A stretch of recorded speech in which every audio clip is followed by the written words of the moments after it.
City Wrestling. Oh yeah, welcome to Grind City Wrestling episode 260. I am Dustin Starr.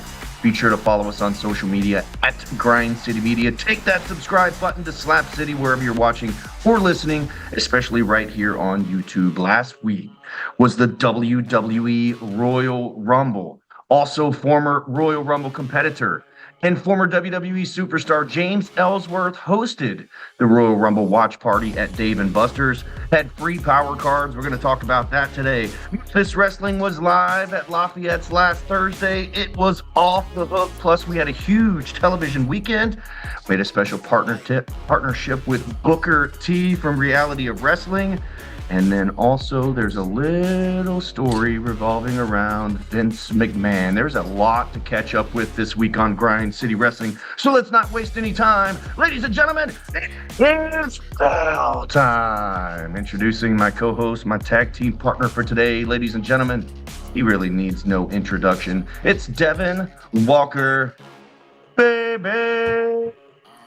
What up, I would get on my Samantha Irving flow right now, but I'm in the office, so I can't really be that loud. No, go ahead. That would be great. Go ahead. I want to hear this. Yeah. Wake everybody up. I don't need all that. But yeah, man, it's a big day. It's a big pod. I got some beef to talk about. I got something that I've been saying on this pod for so long, and I finally saw the casual wrestling fans finally own up to it this weekend. So we got to address that too. All right, well, let's do it. You can follow Devin on social media at Devin_Walker2. I promise it's one of the best follows that you'll have. First and foremost, what is new? A lot of wrestling, bro. A lot of wrestling happened. It's a lot of wrestling, bro. Vince McMahon's gone for a little bit for the time being. We saw your show you had at Lafayette's Music Room. I still say that we need more wrestling in local restaurants because that was a spectacle to watch. But other than that, bro, the Rumble was this weekend. Let's talk about it because very cool. Because I think we differ on how the Rumble went this weekend. We definitely differ on how the Rumble went. We might actually get into fisticuffs here today, but we're going to talk all about the men's and the women's Royal Rumble. We're going to talk about the best wrestling that we watched all week.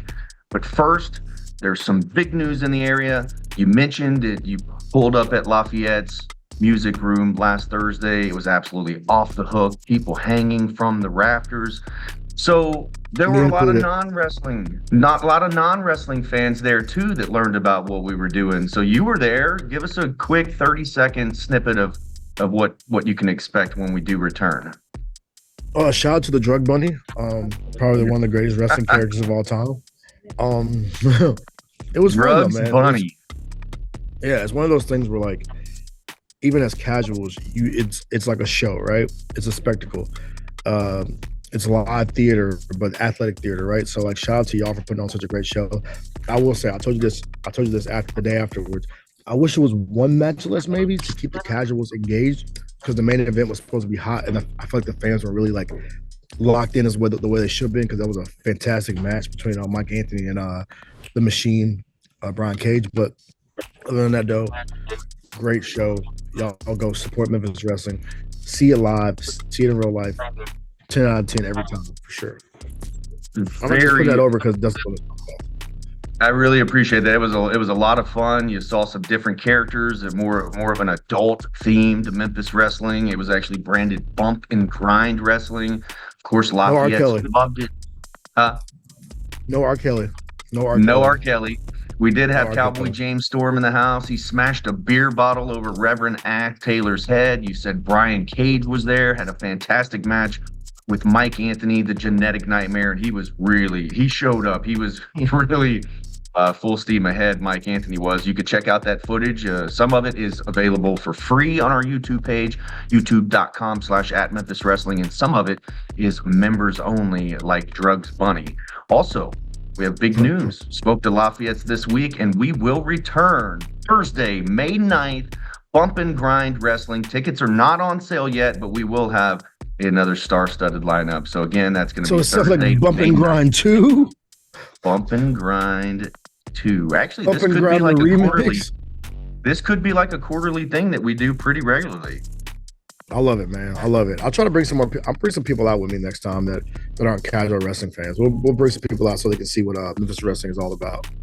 I think we'll have a later start time next time because I think people that were out drinking for a Thursday night, they were showing up a little later, probably around intermission. And for that last match, oh my goodness. And then also we're talking about an even bigger post party because I think most people went down the street to party afterwards. I think some of the boys stayed out till 4 a.m. Hey, do what you gotta do, man. Not me, brother. Make sure, get yourself out of that. Come on, get yourself out of that. But yeah, it was fun. Let's talk about this Rumble, bro. Because like I said, we got some beef. We differ. I got some personal beef. We got to talk about that because, like I said, wrestling fans have finally called up to me on this one topic that we have talked about on this podcast, and we got to talk about it at some point after the Rumble. Okay, we're going to get to that. Before that, I wanted to give a big shout out to Booker T. I'm looking to schedule Booker T on this podcast at some point to talk about this new partnership. There was a press release that went out that Memphis Wrestling, Reality of Wrestling, owned by Booker T, and Championship Wrestling from Hollywood are all partnering up for a talent exchange. I just wanted to put this out here in the clear blue open, especially with you here on the podcast. 5-star tag teaming with 5-time? Are you kidding me? Like, what a dream come true for Memphis Wrestling and myself. I mean, awesome. That is amazing. But look at you. You had to do it, huh? I had to come on, dude. So I'm in the locker room at MLK Day game, and the biggest nationally televised game of the year for the Memphis Grizzlies. I look down, my phone is ringing. It says Booker T. I look over at Eric in the locker room. I go, "You're not going to believe this." He's like, "What?" I answer it, and he hears this conversation, and I'm about to go out live, Devin, but I had to answer the phone when King Booker called. So anyways. Yeah. You can't turn down that King Booker call, man. No, hell no. So we've been talking since then, but Booker T approached us about having some sort of talent exchange and partnership.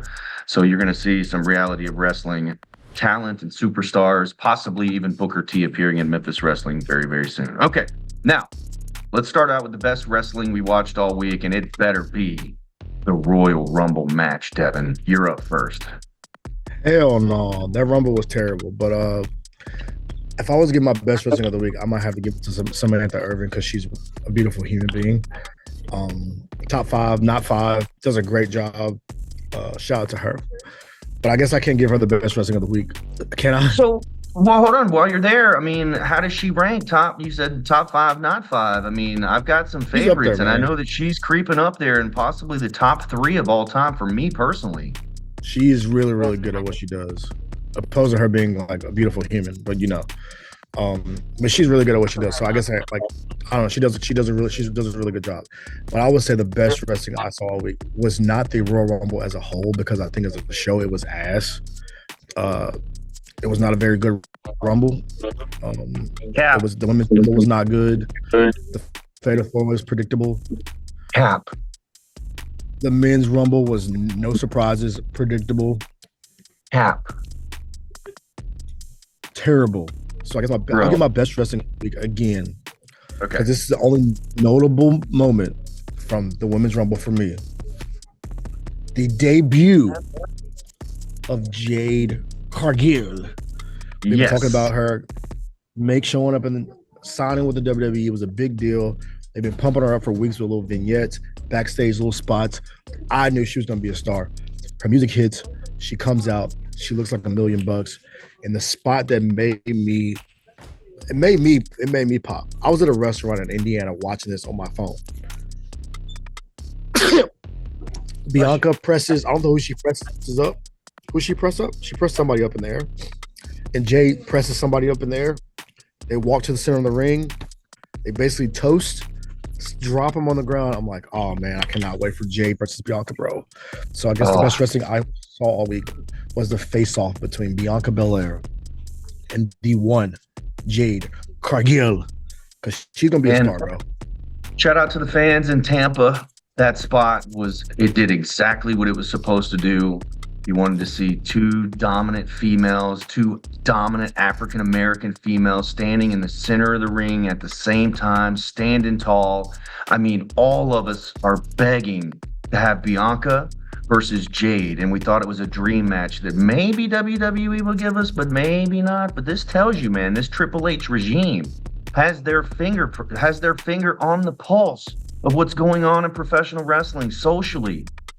They put them in the ring and gave us a stare down, a face off for the first time ever, and the people went absolutely bananas for it. People went crazy. It was so good. It was so good. Also, the little small moment that I think if you're on the internet, you noticed it. But when Jade came out, when she came out for the first time, her daughter was in the background holding up. Like that's like little small stuff like that, bro. That's so dope. So shout out to Jade Cargill. Like I said, she's gonna be a freaking star. I had people texting me, like, because a lot of casual people watch the Rumble. And they said, who the hell is this? Right. I said, Jade Cargill, bro. Just tap in. She's gonna be a superstar. I think she used she done it smart, right? She used AEW as a platform against WWE. I think she's gonna use the WWE to be a platform to become not the type of rock movie star, but become a movie star in some aspect. I think she has star power, bro. She could be a freaking superstar. Dude, she could be a Marvel comic hero. She's like Storm, bro. She's Storm. Yeah, she is Storm without fake muscles. Just put an outfit on this woman and she is already Storm. Like, unbelievable. Yeah. Okay. So the best wrestling I watched all week, I'm falling right in line with you. You said the Royal Rumble sucked. Also, Chris Vernon and John Rozier must be happy that I wasn't in studio, because I would have reamed them up and down around the studio. Because you kidding me? The Royal Rumble, both matches were absolutely fantastic. They were off the hook. The crowd was great. The show was great. I mean, just check out the Women's Royal Rumble alone. You mentioned Jade Cargill. What about Jordynne Grace, TNA Knockout World Champion, making her appearance? And did you see this where, oh gosh, Pat McAfee had no idea who Jordynne Grace was? Yeah, that was horrible. How disappointing as a wrestling fan is it that Pat McAfee is now calling the action every Monday on Raw and not even knowing who Jordynne Grace is? But I digress. Liv Morgan made her return. Naomi, the glow is back. Oh my gosh, it was star-studded. I couldn't even believe how good it was. Keep going. Who else? Who am I missing? Yeah, no, I'm not gonna help you. Keep going. No, who am I missing? Prove that point. I thought the women's Royal Rumble was the best wrestling that I watched all week. I thought the men's Royal Rumble was awesome. You had Cody versus CM Punk in the final two. I did think it was unique to have two former AEW guys in the final two. That's a little bit different. That shows you a little bit of that Triple H booking instead of that McMahon booking where, no, pal, we're not going to put them over. But having those two guys square off in the finale was absolutely fantastic. I thought from top to bottom, the Royal Rumble was probably one of the best of all time. All time? Yeah, I mean, it was just absolutely star-studded. No way, top to bottom. No way. I mean, the surprises. No way. The returns. What surprises? I just listed off Jade Cargill, Jordynne Grace, Liv Morgan, and Naomi right off the top of my head.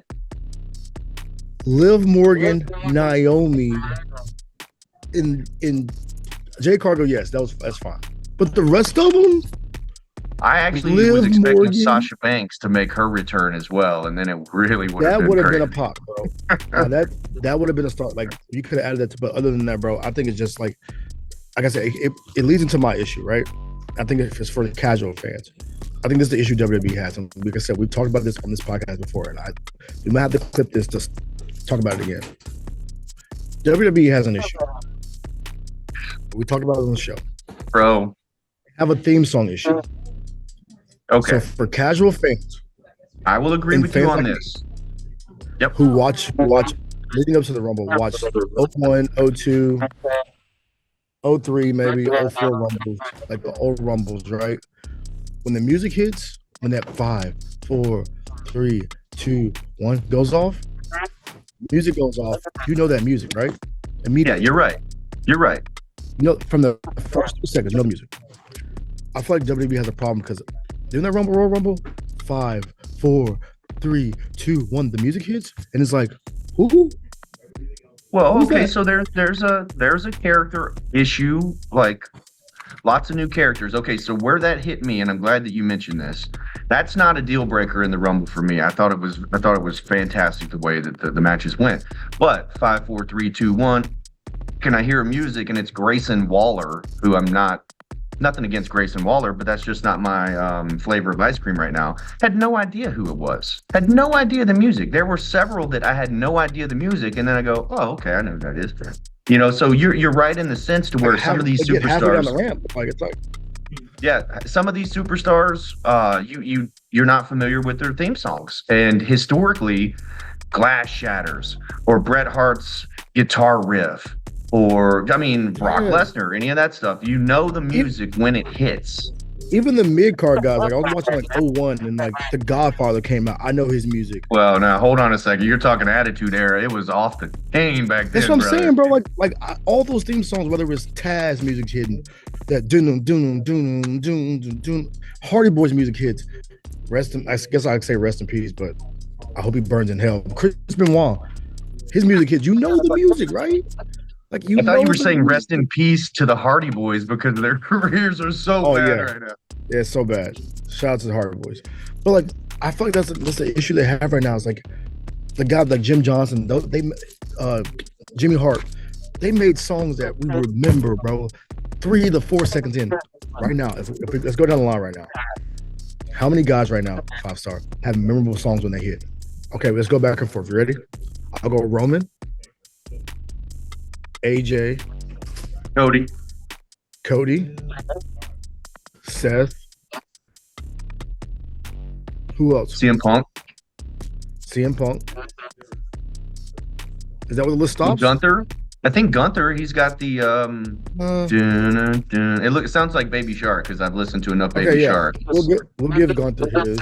Okay. I mean that just makes 6 out of a roster. Big Time Bex. I mean there are some, but those newer superstars they don't. And if you look back a couple years ago, we were saying, are the WWE going to create some new stars? I do think that they've created new stars, but that doesn't mean that we know all of their theme music at this point. So yeah, I would agree. 5, 4, 3, 2, 1, and we're still kind of waiting. And there was a little bit of a delay before the crowd could pop. I think it was just because it was a big arena and plus unfamiliarity with those theme songs. But I've got some news and notes that I want to run through so you can kind of pick and choose on what you want to tackle because it's so much. And I really wish that Eric was here because I know Eric would have so many sideways views compared to what we have on some of these issues. And we'll get there in just a second. But WWE right now, in my opinion, is absolutely red hot. They are loaded at the top. They've got a ton of superstars that are known nationally. Logan Paul. I mean, we didn't even mention him in the whole Royal Rumble thing. I mean, these folks are bona fide superstars. They are red hot on the road to WrestleMania, which could possibly be the biggest WrestleMania in history, according to The Rock, whenever he decides to tango with Roman Reigns. Then on the other side, AEW has had attendance issues. We saw it at FedEx Forum. It has not changed. It's actually gotten worse. A couple of weeks ago for a Dynamite, they had under 2,000 tickets out. And then I watched Dynamite this week, and they're right around the corner, like a month out from AEW Revolution. And the only thing I really know is that it's going to be Sting's last match. And I don't know that they're really even doing that great of a job at making me want that. So on one hand, the road to WrestleMania, red hot for WWE. On the other, they're on the road to Sting's last match, AEW Revolution. And I feel like nothing's going on. There's no story that is trying to hook me in. Am I missing something? About AEW. No, you're not, bro. Even like them revealing who the man with the mask is, they haven't really kind of like built on that at all. It's a guy in a wheelchair now. That was like a whole month. Adam, yeah, and I don't know why they didn't do something. Now Adam Cole's coming out in a wheelchair. He sits down when he cuts his promo, like he's obviously not even close to being able to return. So it was almost like the storyline just kind of fell flat. Now MJF is gone. Samoa Joe, who I do like, but is he the AEW World Champion? With all the other superstars on the roster? I don't know. I'm just looking at storyline-wise, WWE's got it going on. AEW, it seems like not much is going on in the way of storylines. I agree. I can agree with that. Okay. Next topic here in the news. CM Punk, your favorite wrestler, has a torn triceps after the Royal Rumble match. How quickly? Look, bro, I didn't think the show was going to last long anyway. He didn't even really get a crazy pop when he came out. I know some people that were there, and they were like, yo, it wasn't that, the crowd wasn't really like rocking for him. He's a heel, right? He is definitely a heel. Yeah, so like, bro, it's fine. I know they want to like him. They've got the pop they want. They've sold the T-shirts. They've they got the first return viral moment on the internet. It's over, bro. Pack it up, CM Punk. Time to go. Without hating too much on CM Punk, his promo on Monday Night Raw was absolutely fantastic. Like, I could see the tears in his eyes. He made me feel that promo, and that's why he's there. He's one of the best promo men in the business. Drew McIntyre on the other side of him saying that he prayed for this injury was absolutely fantastic. So that people are saying, is it a work? Is it a shoot? I think that Punk is for shoot injured, but hopefully he'll be back for WrestleMania, because then you look at the guy that he was supposed to be going against. Well, I mean, you don't want the guy to be out, but the guy that he was supposed to be going against is Seth Rollins, and now he has a bum knee. So WWE is very top heavy with their main event guys, but then also two big injuries that could potentially affect WrestleMania. Yeah, it's tough. It's tough because I know this reminds me, many of this happened to a couple of years ago where like it was supposed to be so star-studded and like injuries kind of derailed. I remember which one it was, but this has happened before and they've done a good job of kind of shifting it. So we'll see what happens. I think WWE will pivot pretty good. They're absolutely loaded right now. The elephant in the room, it took us 20 minutes to really bring it up. And I wish Eric was here for this conversation because we would absolutely pummel him. Well, trust me, I had a conversation yesterday about it. So I halfway had the conversation with him because I can't really deal with it. I can't deal with it. It's too much. Vince McMahon is back in the news. So last week, we're supposed to be on this podcast talking about a $5 billion contract that WWE has with Netflix. SmackDown moving to USA, Raw moving to Netflix, NXT moving to the CW nationwide. This is huge, over $800 million annually just in television rights for the WWE, okay? First of all, $800 million. Unbelievable. That's big money. But then the very next day, there's a stain on it because Vince McMahon has to step down because of a lawsuit that's hit. And if you remember a couple of weeks ago, Vince McMahon sold a ton of stock in that TKO, whatever you want to call it. He knew it was coming. Have you read these text messages? Oh, it's nasty work. I mean, you're a real freak. When I first saw it, this is a real freak. Like when you're scrolling through Twitter and you see something, you're like, there's no way that's real. Like, this is a parody account. That's what I thought it was. I thought these text messages and screenshots were from a parody account. That's how crazy. Like, I don't even know if we can repeat any of it on this podcast. Yeah, how about you not do that? I'm not trying to get us flagged. Vince was out of pocket. Let's read the text messages on this bad boy. Oh, hey, you got them? I mean, they're all over the internet. And these allegations are pretty serious. One thing that I do want to... Okay, so here's the story, just so anybody that hasn't heard this. There was an NDA. There was a person working for Vince that would send Vince, by request, would send Vince photos and videos and all sorts of stuff that helped entice a former UFC champion to re-sign with the company. And apparently, sex trafficking is involved with Vince sharing these photos and videos, and then also sharing the lady himself. Absolutely crazy stuff. And Brock Lesnar's name was brought into it as well. Brock was pulled from the Royal Rumble, and also all of the other events that were coming up on the road to WrestleMania. That's where Brock makes his money. He's not there. Does this absolutely kill Brock Lesnar and Vince McMahon? I mean, I think Vince has had a whole track record, bro, of just doing nasty shit, right? If this is the thing that kind of finally takes him down, okay, cool. But like, I don't know, bro. Vince is like that cockroach, bro. That you can never kill. You know what I'm saying? Yeah. Oh, yeah, totally. He every time you think he's gone, bro, he just he's in the corner like popping up. So yeah, these are nasty allegations and these are nasty situations. But I hope that Vince finally kind of goes away because Triple H has done such a good job, and Shawn Michaels is doing a hell of a good job with NXT. So great talent evaluator. Shout out Shawn Michaels. But yeah, man, I don't know. 5-star. John Laurinaitis. John Laurinaitis is involved in this, who is, I guess, by marriage in the Bella family. So the Bellas had to make a statement and put it out there. Of course, Vince, highly involved. Brock Lesnar's name was mentioned. Let me just, can I like cleanly say this? Okay, so how can I cleanly? Okay, so allegedly, Vince had some toys. And he named them after WWE superstars. Yeah, he's wild. I need you to never get caught in these allegations because you're Memphis Vince, so I need you to stay clean, my guy. True story. The next morning after that story hit, the Memphis Vince shirts are no longer available at MemphisWrestling.tv. Oh, you took them off the website? Yes, we pulled them off. Wow. All right, smart. So that's the news and notes I have. Is there anything that I missed out on? The fact that the Rumble was trash. No.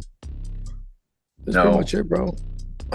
R-Truth, shout out to R-Truth, bro, for always being a comedic relief that we always need. Him running out for the Women's Rumble and saying, yo, where'd your hair go? You had hair last night. My gosh. He's so great. And then doing the hot tag in the Men's Rumble. R-Truth. That was good. That was good. People got unique, with that. Right? That was good. That was unique. So all right, well, R-Truth as always. All right, well, coming up last Friday and Saturday on Memphis Wrestling, Top Dollar AJ Francis was on the program along with Cash Flow. This Friday and Saturday, Memphis Wrestling on WMC Action News 5 Plus all across the United States. It's the road to Super Bout 3. Big Swole has issued a challenge to the Monster Cruel, who now has the Memphis Heritage Championship in his possession. You got to check that out. Super Bout 3 coming up live Sunday, February 18th. Tickets are on sale right now, MemphisWrestling.tv. Man, we had a packed house for Teddy Long, James Ellsworth, and Holly Hood, Haley J last Sunday. You missed out, Devin. Yeah, I did. Hey, I forgot to tell you, bro. We got to talk about this. I feel like there was so much going on. We didn't talk about this. That referee in the Mania match, Kevin Owens and Logan Paul. That's the most aware referee of all time. What in particular?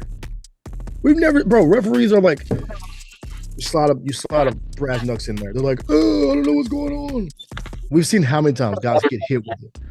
1, 2, 3. Just so happened there's one super aware referee spots the knucks DQ. I've never seen that before. Busted. Have you ever seen that happen before? Yeah, it's happened a couple times. Yeah, I just don't understand how referees go from the most confused human to most aware all of a sudden. They never know anything is happening. They never know anything is happening until that moment. It's like any sports referee. Yeah, bro. Especially in the NBA. Especially in the NBA. See. All right. He said it. He said it, not me. A lot coming up am I not supposed to say that? Don't find me. A lot coming up here in the world of Memphis wrestling. Devin, if you don't believe me, check this out. There's nothing quite like Memphis Wrestling Live. Sunday, February 18th. Don't miss our anniversary blockbuster spectacular Super Bout 3. The Gun Show versus Cruel one-on-one. Reserve your seat today. Saturday, February 24th, Memphis Wrestling returns to Strayhorn, Mississippi for another huge fundraiser benefiting the Strayhorn Band. Get your tickets in advance and save $2. Sunday, March 3rd is our next free watch party at Dave & Buster's. Watch AEW Revolution with us. It's free. Plus, you'll get a free power card. That's Dave & Buster's in Memphis. All tickets are on sale now. Get yours right now at MemphisWrestling.tv. Welcome back to the studio. A lot going on in Memphis Wrestling. Get all the tickets and details, MemphisWrestling.tv. Devin, what's going on with you this weekend? Grizz. A little bit of wrestling, yes. More Grizz. Yes. I think it turns out to be the Thursday night Grizz, Friday night Grizz, Saturday is Hustle. Sunday is Hustle. And I want to say there's something else on Monday. Let me look in my calendar here. Yeah, I got Thursday Grizz, Friday Grizz, travel Saturday, Sunday Grizz, travel Monday, Tuesday Grizz. Monday is wrestling training at the Wrestle Center. Anyway, that's all the time that we have this week on Grind City Wrestling. Like I said, I wish E-Rock Eric McMahon was here so we can give him a Beale Street beatdown during this Vince McMahon conversation, but I know it's coming up very soon. Any last words, Devin Walker, baby? This will officially be a Samantha Irvin appreciation podcast from now on, so there's that. We'll sign off doing her. Way to shout her out. Hey, sign off doing her impersonation, and we'll tag her in it. Okay, my voice didn't even do it, bro. What's the thing she does for Cody? Hold on, I gotta take some air. Ready? Pause. Here we go. Wait, what is it? The American. Okay, I can't do it, bro. It's people in the office. I can't. I'm gonna let you do it. Nightmare. Yeah, there you go. You do it. Shout out. All right, ladies and gentlemen, Dustin Starr. He is Devin Walker, baby. Sing. So long, everybody. I love that they're posting her reels now. All over WWE social media. Gas her up, man. Look, that's what the people want to see. Later. All right.